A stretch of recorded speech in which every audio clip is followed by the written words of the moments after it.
Hi నమస్తే, నేను మీ Thota Prasad. Copy మజిలీ కథలు సీజన్ 2కి స్వాగతం. ఇది పూర్తిగా కాపీ మజిలీ కథలు అనలేను. అంటే ఇంగ్లీష్లో కొటేషన్ ఉంది, గ్రేట్ మెన్ థింక్ లైక్ అని. ఒకే ఐడియా కొంతమంది వ్యక్తులకి ఒకేసారి రావచ్చు, లేదా వేరువేరుగా రావచ్చు. ఇప్పుడు నేను చెప్పబోతున్న సినిమాలు పాయింట్ ఒకేలా అనిపిస్తాయి, కానీ వాటి నడక, వాటి ట్రీట్మెంట్, వాటి తాలూకు సమస్యలు, పరిష్కారాలు అన్నీ వేరువేరుగా ఉంటాయి. ఇప్పుడు ఆ ఐడియా గురించి చెప్పుకుందాం. ఇది నేను ఒక సినిమా చూసి మిగిలిన వాళ్ళు ఇన్స్పైర్ అయ్యారు, కాపీ కొట్టాను నేను అనలేం, కానీ ఈ 4 సినిమాల్లో పాయింట్ ఒకటే.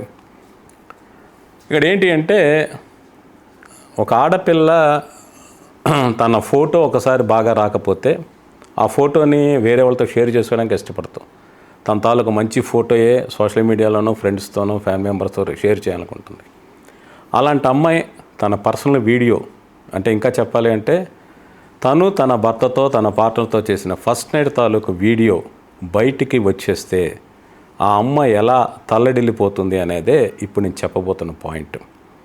ఈ మధ్యకాలంలో అంటే రీసెంట్గా రాజ్ కుమార్ రావు, హిందీ హీరో, అలాగే తృప్తి డిమ్రీ, వాళ్ళిద్దరూ కలిసి యాక్ట్ చేసిన సినిమా ఈ మధ్య వచ్చింది, విక్కీ విద్యాక వహ్వాల్ వీడియో అనే సినిమా. ఆ సినిమా ఏంటి అంటే, నేను జస్ట్ ఈ మధ్యన చూసే ఒక వారం 10 రోజుల క్రితం, ఒక ఋషికేశ్ ప్రాంతంలో ఉండే ఒక హెన్నా, అంటే పెళ్ళిళ్ళలో అమ్మాయిలకి హెన్నా పెట్టే ఒక ఆర్టిస్ట్ క్యారెక్టర్ హీరోది అయితే, ఒక ఎంబీబీఎస్ చదివి ఈ హెన్నా ఆర్టిస్ట్ని ఇష్టపడి పెళ్లి చేసుకున్న అమ్మాయి క్యారెక్టర్ తృప్తి డిమ్రీ. వాళ్ళిద్దరు గోవా హనీమూన్కి వెళ్ళినప్పుడు భర్త కోరిక మేరకు వాళ్ళ ఫస్ట్ నైట్ రొమాన్స్ అంతా వీడియోగా షూట్ చేయడానికి ఆ అమ్మాయి అంగీకరిస్తుంది. వాళ్ళిద్దరి మధ్య ఎప్పుడైనా గొడవలు వస్తే ఆ ఫస్ట్ నైట్ వీడియో చూసి ఇద్దరు కాంప్రమైజ్ అయిపోతారు, ఇద్దరు ప్రేమలో పడతారన్న నమ్మకంతో వాళ్ళు చేస్తారు. కానీ అనుకోకుండా వాళ్ళ ఇంట్లో ఒక దొంగ పడి ఆ సీడీ క్యాసెట్ కూడా తీసుకెళ్ళిపోతాడు. దాంతో ఆ సీడీ బయటికి వెళ్ళిపోతే వాళ్ళ పరువు పోతుంది. ఆ సీడీ ఎక్కడికి వెళ్ళి ఎలా తిరిగి సంపాదించుకుంది ఆ సినిమా కథ. దాని వెనక ఒక వేరే కాజ్ చెప్పారు, సెకండ్ హాఫ్ రన్ వేరే. అంటే మీరు సినిమా చూస్తారన్న ఉద్దేశంతో నేను మొత్తం కథ అంతా చెప్పట్లేదు, స్పాయిల్ చేయడం నా ఉద్దేశం కాదు. కానీ ఇలాంటి పాయింటే కొన్ని నెలల క్రితం ఒక మలయాళ సినిమా వచ్చింది. ఒక దృశ్యం లాంటి ఒక క్లాసిక్స్ అందిన జీతు జోసెఫ్ డైరెక్ట్ చేసిన సినిమా పేరు నన్నక్కుళి అనే ఒక సినిమా. బహుశా ఆ సినిమా టైటిల్ నేను ప్రొనౌన్సియేషన్ తప్పు అయ్యుండొచ్చు. ఆ సినిమా కూడా ఏంటి అంటే, ఒక బాగా డబ్బున్న కుర్రాడు వైఫ్తో రొమాన్స్ చేసి వాళ్ళిద్దరు రొమాన్స్ వీడియోగా షూట్ చేసుకుని తన ల్యాప్టాప్లో పెట్టుకుని అప్పుడప్పుడు చూస్తూ ఉంటాడు. సడన్గా ఇన్కమ్ ట్యాక్స్ వాళ్ళు రైడ్ చేసి అది పట్టుకెళ్ళిపోతారు ఆ ల్యాప్టాప్. ఇప్పుడు ఆ ఇన్కమ్ ట్యాక్స్ ఆఫీస్ నుంచి ఎక్కడెక్కడికి వెళ్ళిపోతుందో, తిరిగి తీసుకురాకపోతే ఆయన కాపురం కూలిపోతున్న భయంతో ఆ బిజినెస్ మ్యాన్ చేసే ప్రయత్నం జరిగే రకరకాల కామెడీ ఇన్సిడెంట్స్ తాలూకు ఒక రన్నింగ్ క్రైమ్ కామెడీ ఆ సినిమా. అక్కడి నుంచి ఆర్డర్ దగ్గర నుంచి సినిమా హీరోకి వెళ్ళి, సినిమా హీరో ఇంకా ఎవరన్నా చంపేసాడని క్రియేట్ అయ్యి ఒక డెంటిస్టు, వాళ్ళ లవ్ స్టోరీ, ఇలా కథ రకరకాల మలుపులు తిరిగి ఆద్యంతో నవ్విస్తూ మనల్ని టెన్షన్ పెడుతూ సాగే సినిమా మలయాళంలోనే ఒక బ్లాక్ బస్టర్ అయింది.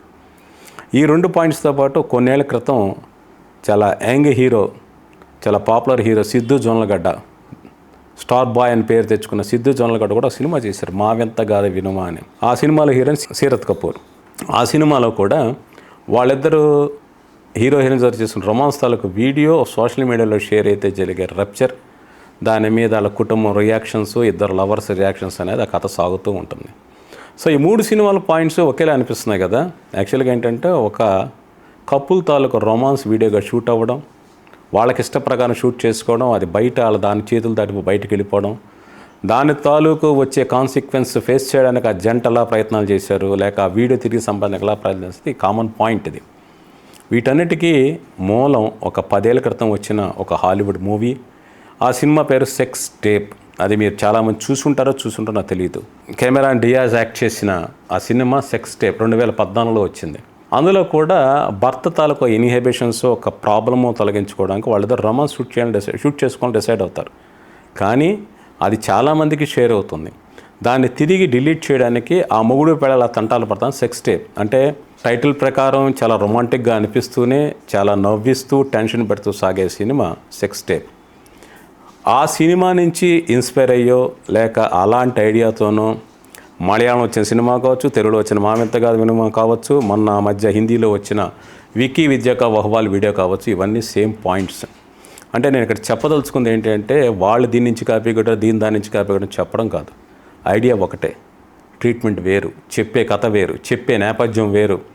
మీరు ఒకసారి సెక్స్ టేప్తో పాటు నన్న కుళి మావింతగాథ వినుమ విక్కీ విద్యక వహ్వాల్ వీడియో 4 సినిమాలు ఒకసారి చూస్తే ఒక పాయింట్ 4 రకాలుగా ఎలా చెప్పచ్చు, ఎలా నవ్వించవచ్చు, ఎలా టెన్షన్ పెట్టచ్చు అనేది మీకు అర్థమవుతుంది. జస్ట్ కొత్తగా వస్తున్న యంగ్ డైరెక్టర్స్ కావచ్చు, రైటర్స్ కావచ్చు, లేక నాలాంటి రైటర్స్ కావచ్చు, ఇలాంటి ఇన్ఫర్మేషన్ ఉపయోగపడి ఒక పాయింట్ని వేరేలా ఆలోచన ప్రయత్నాన్ని ఉద్దేశంతోనే నేను ఫీచర్ చేస్తున్నాను తప్పితే ఎవరినో పాయింట్అవుట్ చేయడానికో కించపరచడానికో చేయడానికో నేను చేయను. ఎందుకంటే నేను కూడా చాలా వందల వేల సినిమాల నుంచి, బుక్స్ నుంచి ఇన్స్పైర్ అయ్యి నేను రాస్తూ ఉంటాను, పనిచేస్తూ ఉంటాను. అందువల్ల ఇన్స్పిరేషన్ అనేది తప్పు కాదు. యాజ్ ఇట్ ఈజ్ మక్కి కాపీ కొట్టడం చట్టపరంగా కూడా తప్పు. బట్ ఒక ఐడియా అనే దాని నుంచి మనం ఇన్స్పైర్ అవ్వడానికి ఇదో best example. Thank you all. మీ తోట ప్రసాద్.